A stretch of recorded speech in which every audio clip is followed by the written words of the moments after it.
This will be video 2 for APUSH for Thursday, April 2nd. The increase in travel and shipping was helped considerably by the invention of the telegraph, which allowed an immediate long-distance communication for the first time.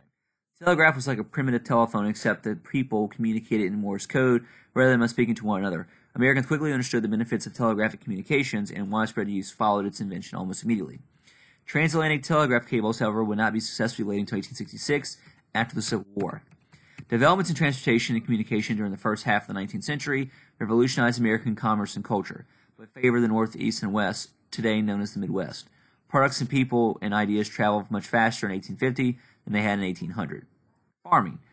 Although American manufacturing grew at a rapid pace, agriculture remained by far the most common source of livelihood throughout the first half of the 19th century. Mechanization revolutionized farming during this period, as many machines came into common use during this time, making the mechanical plow, sower, reaper, thresher, baler, and cotton gin.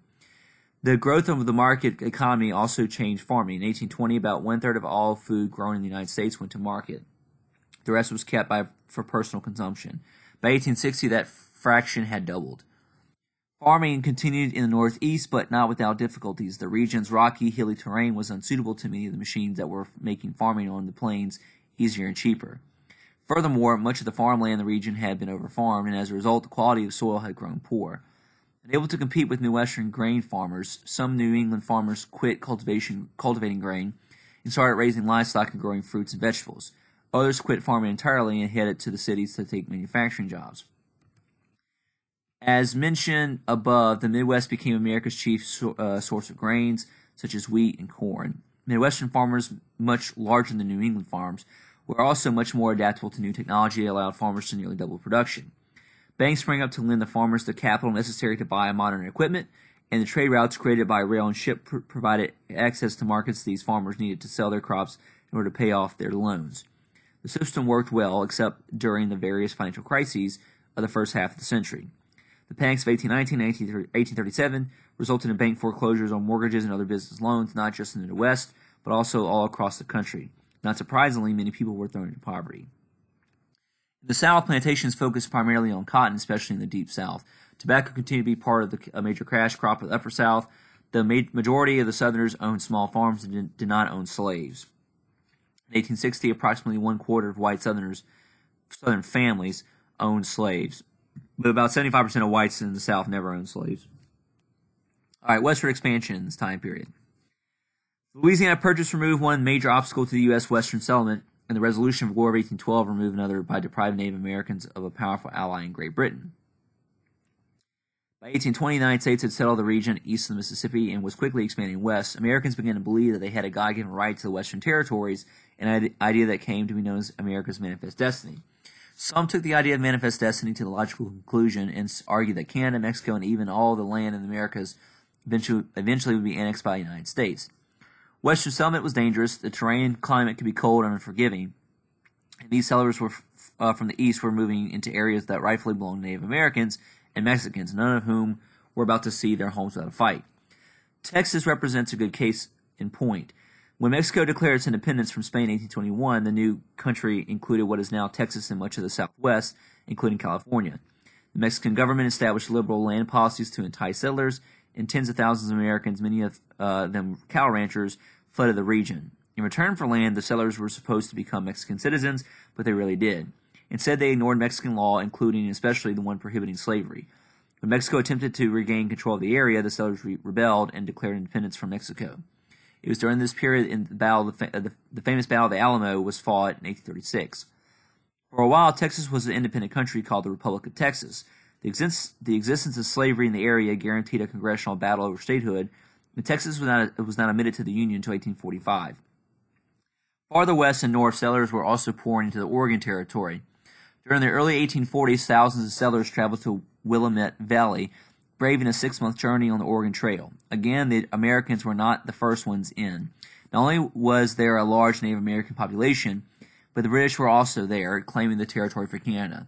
The Russians also staked a claim, and both the British and the Americans saw them as a threat. The Polk administration eventually settled the territorial dispute by signing the treaty with England. By the 1840s, those heading along the Oregon Trail had a new destination, California. In 1848, the discovery of gold in the California mountains set off the gold rush, attracting more than 100,000 people to the Golden State in just 2 years. Most of these people did not strike it rich, but they settled the area after discovering that it was very hospitable to agriculture. Its access to the Pacific Ocean allowed major cities such as San Francisco to develop an important trade center. Economic reasons for regional differences. Throughout the first half of the 19th century, 3 different sections of the country, north, south, and west, including what is today known as the Midwest, developed in very different directions. Accordingly, they did not see eye to eye on many issues, thus historians often refer to sectional strife during this period. So first is the North. As mentioned earlier, the North was becoming industrialized. Technological advances in communications, transportation, industry, and banking were helping it become the nation's commercial center. Farming played less of a role in the northeastern economy than it did elsewhere in the country, and illegal slavery became increasingly uncommon in the region's states throughout the 1800s. The South, meanwhile, remained almost entirely agrarian. Its chief crops, tobacco and cotton, required vast acreage, and so Southerners were constantly looking for more land. Anxious to protect slavery, which the large landholders depended on, Southerners also looked for new slave territories to include in the Union in order to strengthen their position in Congress and protect slavery from northern legislators, who in increasing numbers sought to make slavery illegal. Western economic interests were varied, but largely rooted in commercial farming, fur trapping, and real estate speculation. Westerners generally distrusted the North, which they regarded as a home of powerful banks that could take their land away. They had little more use for the South, whose rigidly hierarchical society was at odds with the egalitarian of the West. Most Westerners wanted to avoid involvement in the issue of slavery, which they regarded as irrelevant to their lives. Ironically, Western expansion was at the core of the most important conflicts leading to the Civil War.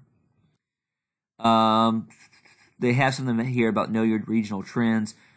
Remember these regional generalizations because by using them in some common sense, you can often answer specific AP questions. Take, for example, a question dealing with specific tariff.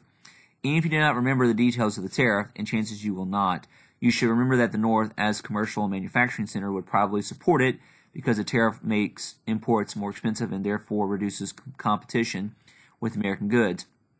Southerners would probably oppose it because the tariff reduces competition and therefore raises prices.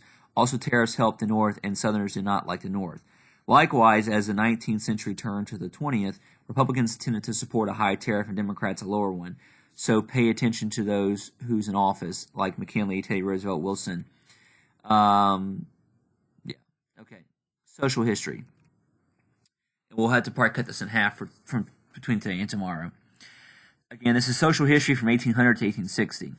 The growth of the American economy in the early 19th century brought about numerous social changes. The invention of cotton gin, coupled with the advent of the Industrial Revolution in England, altered southern agriculture, resulting in the region's increased reliance on slave labor. The development of commerce led to a larger middle class, especially in the North, but also in southern and Midwestern cities. Industrialization resulted in bigger cities with large and often impoverished migrant and immigrant neighborhoods. Western migration created a new frontier culture as pioneers dealt with the uniqueness of the West's landscape and climate. Each of these sets of circumstances influenced people's attitudes and ambitions and set the scene for social and political events of the era. The North and American cities. As we discussed previously, the North became the nation's industrial and commercial center during the first half of the 19th century. Accordingly, it became home to many of the nation's major cities. In the early years, American cities faced numerous problems, chiefly the lack of powerful urban governments to oversee the rapid expansion. Modern waste disposal, plumbing, sewers, and incineration were still a long way off, and as a result, cities could be extremely toxic environments. The proximity to which people lived and worked, coupled with sanitation problems, made epidemics not only likely but inevitable. So we're going to stop there to go look at some key concepts. So I'm going to skip around in the Unit 4 from the guidebook. Let's see. I need to go to. We're looking at 4.5, market revolution, industrialization. Entrepreneurs helped to create a market revolution in production and commerce in which market relationships between producers and consumers came to prevail as the manufacture of goods became more organized. Innovations, including textile manufacturing, machinery, steam engines, interchangeable parts, the telegraph, and agricultural inventions increased the efficiency and production methods. Legislation and judicial systems supported the development of roads, canals, and railroads, which extended the enlarged markets and helped foster regional interdependence. Transportation networks linked the North and Midwest more closely than they linked regions in the South. Increasing Southern cotton production, the related growth of Northern manufacturing, banking, and shipping industries promoted the development of national and international commercial ties. Large numbers of international migrants moved to industrializing cities up north, while many Americans moved west of the Appalachians, developing the thriving new communities along the Ohio and Mississippi rivers.